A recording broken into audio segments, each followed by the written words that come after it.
Hello? Oh, okay.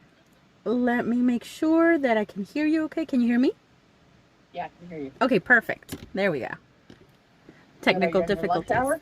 Yes, I am. Yeah. Sorry about being a little bit late. Oh, it's I okay. was just trying Happens. just trying to coordinate everything at once, and I was running behind. It happens. No worries. I know. So tell me how you been doing. Um, so something happened. He texted me yesterday morning. You know what? I knew he was going to call you. I said this guy is going to realize he's going to start feeling better, and then he's going to realize what he lost. But go ahead. So yeah, he sent me a text message at like 6 in the morning, and he told me, I miss you, Uh and huh. um, we talked, just we texted back and forth, and at one point I asked him if he wanted to talk on the phone this afternoon, and he said yes. And so he had texted me before. Prior to that, he texted me one other time where he said pretty much the same thing, that he missed me. No, Mm-hmm. he said whatever, for whatever it's worth, I cry about all of this, he said. And so I asked him that time, I said, what do you cry about? And he said, not be or being without you, is what he said. Hmm. So this time around with the I miss you, I wanted to explore that a little more. Uh huh. And we got to talk. He called me at 8:30 in the evening when my son was asleep and everything. Mm-hmm. And it was nice. It was amicable. It was very calm. I kind of sat there with him and seemed to play like the friend therapist, kind of give him like some advice and stuff. But I Yeah. realized something, Beth. He's not he's not the person that I used to love. At least not right now. He's still in turmoil. His feelings and his thoughts are still messed up. He's not sure, if he's going left or he's going right. And Um. I don't find that attractive. I don't find that that's not the person I fell in love with. Let me ask you, when he's talking and you're saying you can sense that he's still not in a good place, Mhm. because we got to remember there's some issues that are going on with him. Yes. And so, what do you mean by some of the things he said that kind of made you wonder? Where he was emotionally. Mm-hmm. Well, Mm-hmm. he at one point throughout the day he sent me a message that felt like it clued me in to his emotional state and what he wants from me.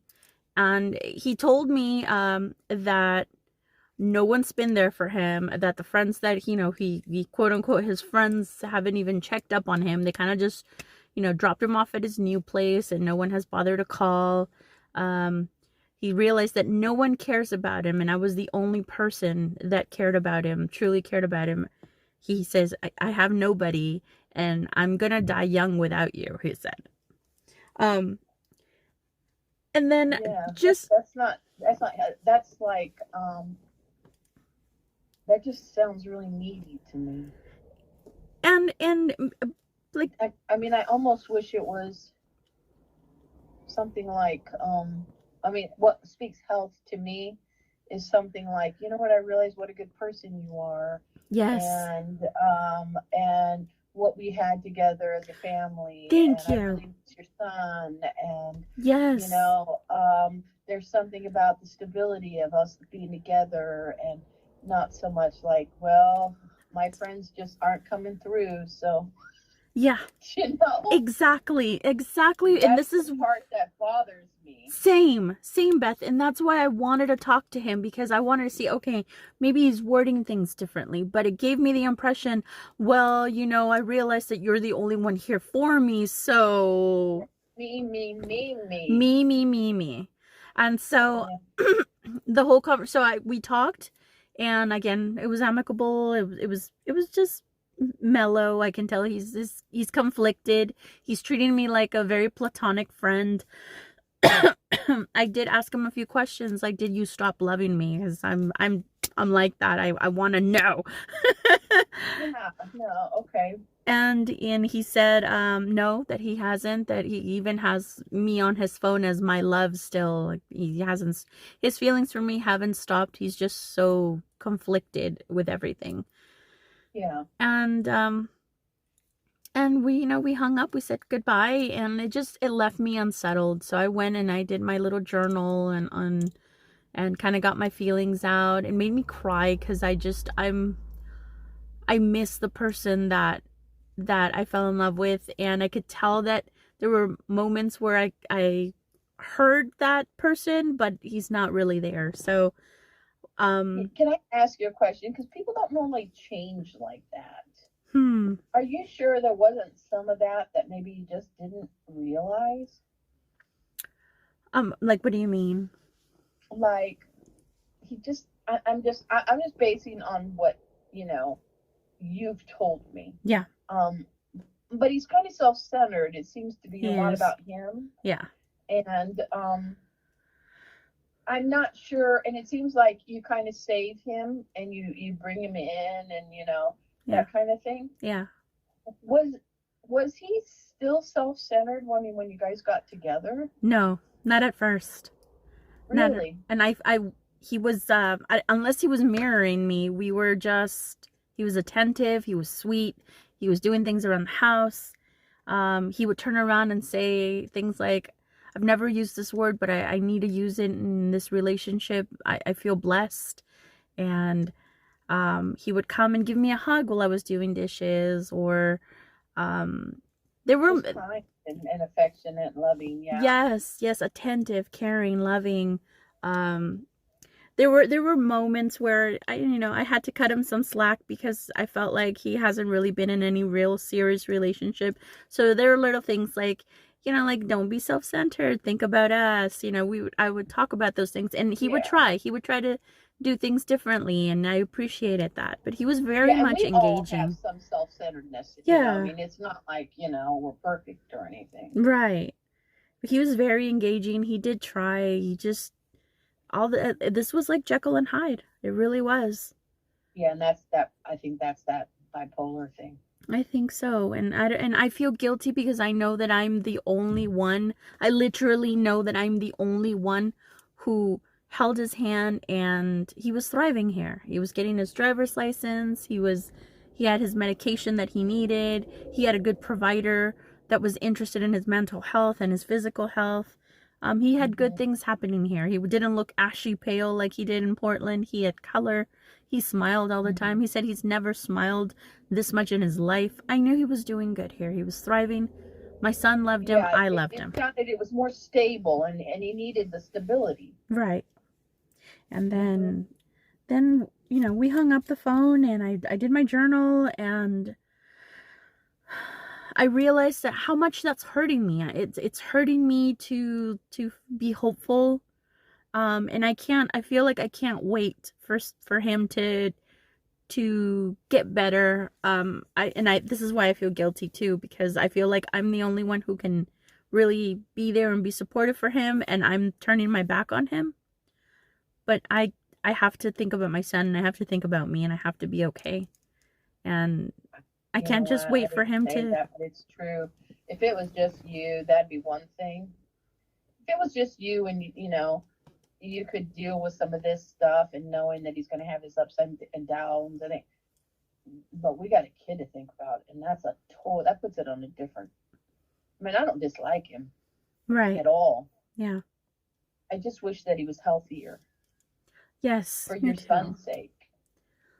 I wish at least he showed me some kind of sign that he's thinking about us and not just himself, Yeah, I know. That he thought like, hey, I was stupid, I was an idiot or something for doing what I did to you guys. But there's no sign of remorse, there's no sign of regret, there's no sign of not even a, hey, I'm sorry for the way I behaved.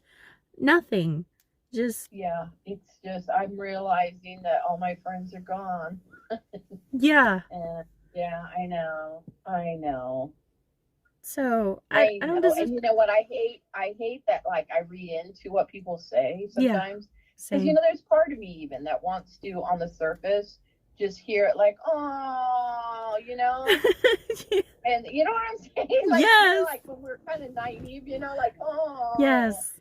that's Yes. so sweet. Maybe he doesn't know how to say it. But I Right. just learned over the years to like read into what people say, and then what they say is very real. Right. And then I look at their patterns and go, okay, you know, when wish you would have said, I really miss your son. I miss all our times. I think you're a fantastic person. I really messed things up. You know, Yeah. yeah, but he He didn't, and he that puts it on a different level. he did mention he does miss some of the things, some of our daily activities, like he missed taking Kai to daycare and taking me to work, like our morning routine. He misses that. Yeah. Oh, where did you go? Oh, my car speakerphone. Okay. Yeah, so that was nice That's that good. he said I mean, I'm that. glad to hear that. You Yeah. know, Yeah. what else did he say that made you like, That made me I mean, it's not uncomfortable. surprising. I knew he was going to call you because, I mean, he really had a good thing going. He did. He did.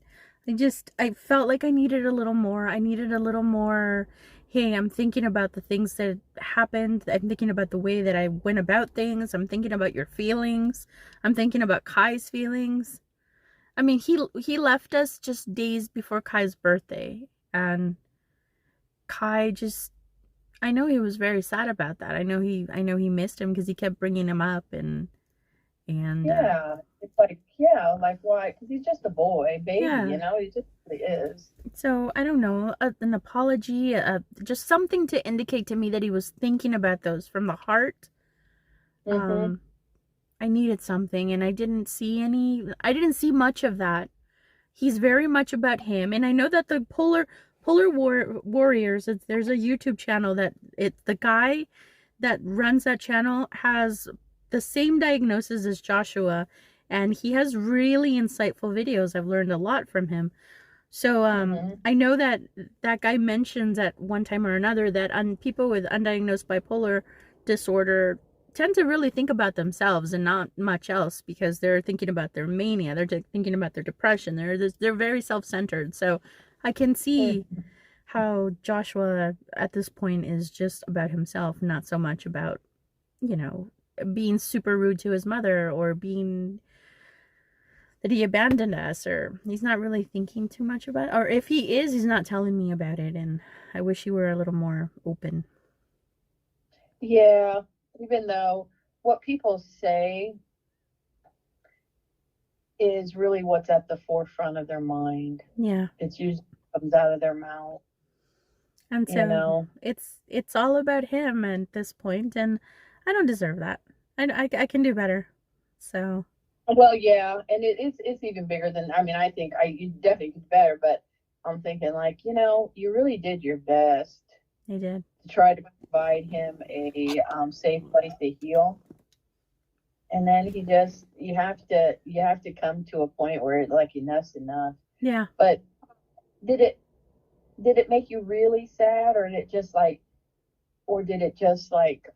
make you realize again, like, okay, he really does have an issue. He has a problem. This is something that he's going to have to work out. I mean, what ran through your mind? Because that had to be difficult to even talk, because all those feelings would come up. When I told him that, hey, I'm sorry, I do love you, I can't do this. It hurts me to be around him. It was all through text. We didn't talk anymore.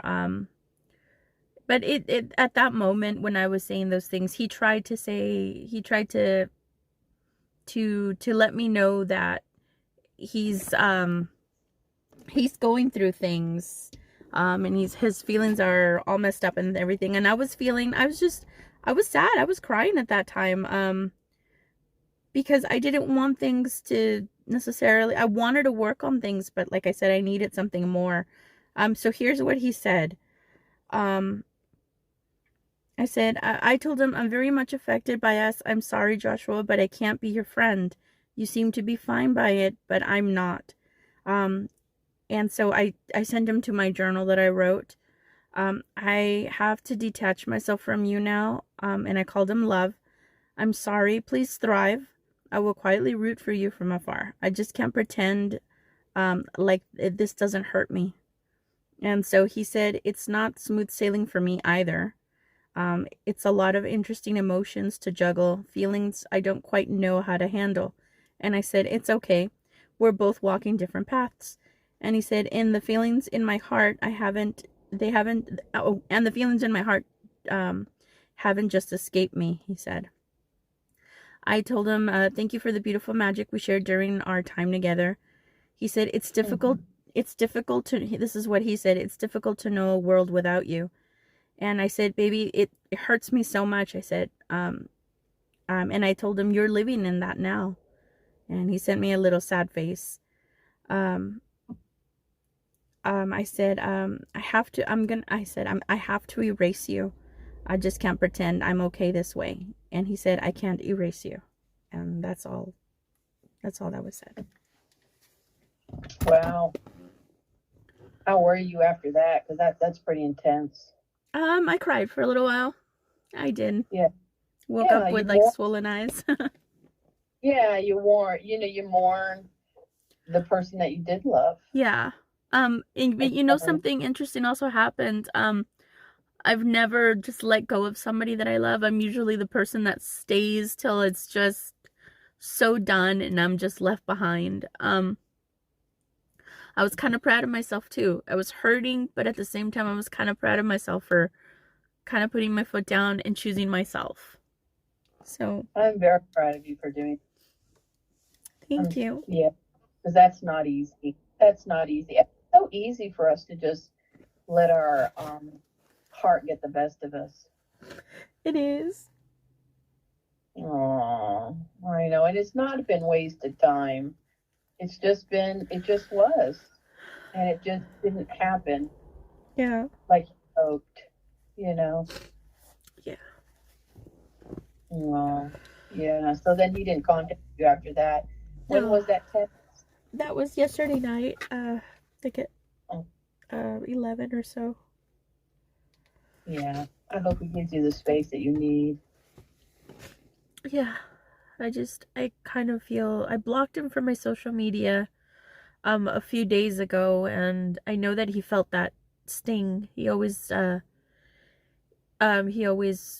checked up on my social media, and I didn't want to see. I had the tendency to go see what he was writing, and what he writes on his social media is very few and far between, but when he does, he's a totally different creature there, you know?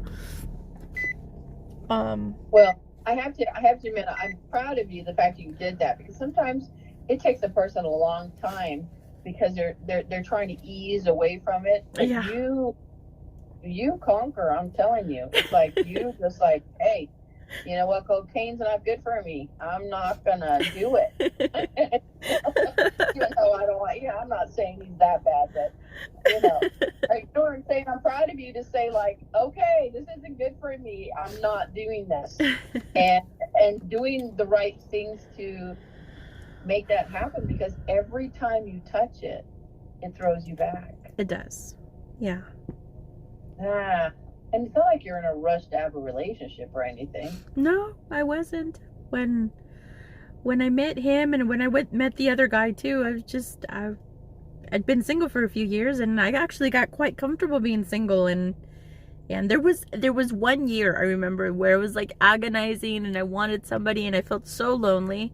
But after that year passed, I felt so comfortable and I was having a great time. But then I met somebody, and then I met Joshua, who mattered to me. The other person didn't really matter to me, especially after everything they put me through.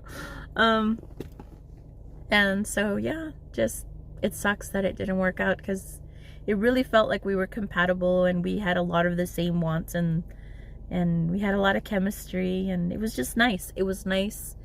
It felt like every day I felt blessed. Every day I felt like my best friend and I got to hang out every day and just have a wonderful life. Isn't it amazing how, like, you can have all this going on and then one day everything changes? Yeah. I don't know if it changes in one day.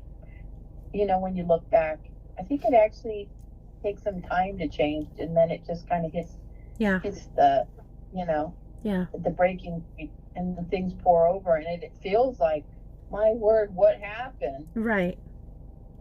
Yeah. But it really was like leading up to something. It was. Yeah.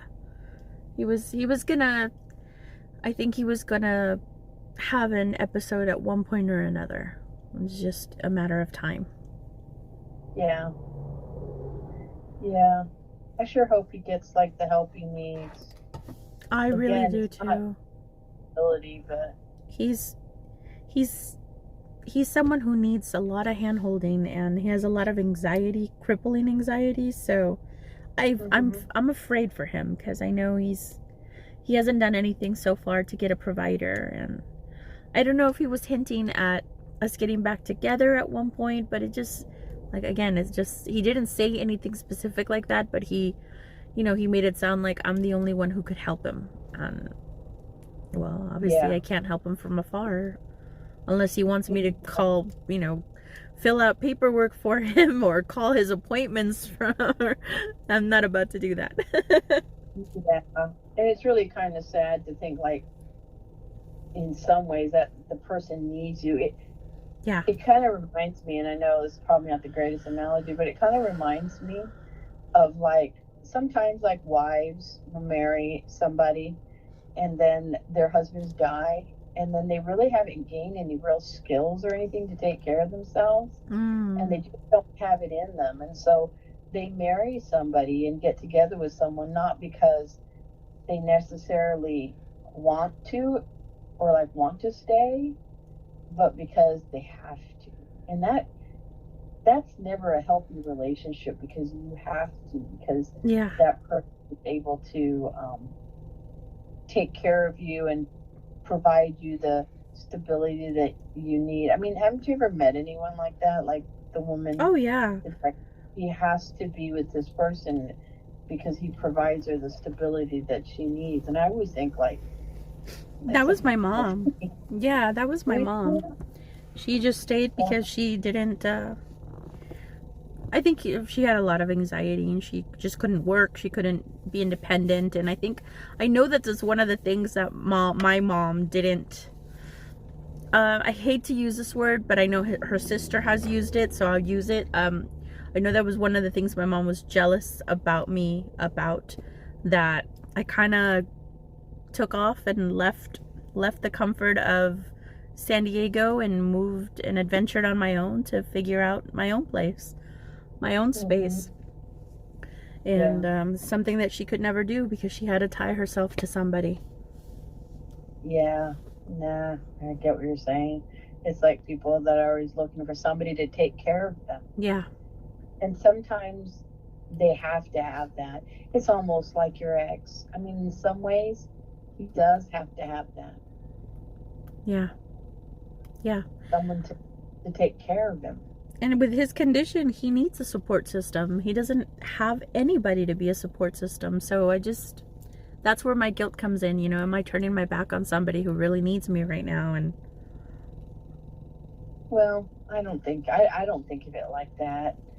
I look at it like he does. I mean, he has friends. He has, he's going to have to find that person or people in his life support group. But there's a lot to be done just by yourself. Yeah. Yeah. Like you do. I mean, you go, you've got a child, you just do what has to be done. Exactly. And I don't know how much a person, you think, like, if you did stay with him because you're the person that can help him, I mean, would you in a sense be enabling him instead of empowering him? I don't know. And I want to be loved. I want that person. I mean, I would do, and I was doing these things. I filling out his paperwork, calling his providers, making the appointments, and I was fine with that because there was a partner that was supportive and he was loving and we had a great dynamic, and I was fine with doing that stuff that he felt he couldn't do. But I don't want to be with somebody who's like, well, I'm with you because you are the best support system I've had, and I And don't. my friends have left me, and I'm realizing they're not so great. Yeah, exactly. I'm sure that if he were here listening to this conversation, he might say no, that's not how I meant it, but I know. that's how I he know. I know worded he it. would. I know he would. But it's not. It's not that. I mean, it's like, okay, that's not how you meant it. But there is something to be said about the words you choose and why you chose those and why they're in the forefront. Because Yes. you tend to mean what you say, Yes. and then you realize, oh, that doesn't sound good, and that doesn't work for me because it makes me sound like a horrible person. Like I'm just using you for this. Nevertheless, yeah, I get it. And again, I have to go back. This is just me. I have to go back and go, you got a child to raise. Yeah. It sure would be nice to marry somebody, be with somebody Yeah. that you're not having to raise too. Right. Yeah, that's what my girlfriends say too. Yeah, it's not your job to raise him. Yeah. I know, even though I feel for him, I really do, because I can't even imagine the confusion and all that, but he's going to have to figure it out. Yeah. Yeah. Well, did that help with you, like to have some closure? It did. It felt like kind of took charge of the situation. And not just kind of linger around and see what happens, because I felt like I was doing that. I was hopeful at one point, and this helped me just kind of close that chapter. Yeah. So it was helpful in that way. Yeah. That you said, you know what? I'm so thankful that I put our family first. Yeah. Yeah, good job. Thank Good job. Hard. It's hard. It's kind of tough love stuff. Thank you so much for all your support, and this time has really helped me. Oh, good. Yeah, no, I think you're a fantastic young lady. I'm sorry this happened to you, but it really wasn't your fault. Thank you, Beth. If it was, I promise you, I would tell you, because I'm very forthright in case you hadn't noticed. I appreciate that very much. Yeah, I would tell you. I would say, but it really wasn't. It just unfolded this way. It had nothing to do with you. It just was. Enjoying the cool air and the zen scent in my place, relaxing and being calm. Rocks. Tomorrow is National Road Trip Day. I'm ready to go explore. I need new pictures anyway.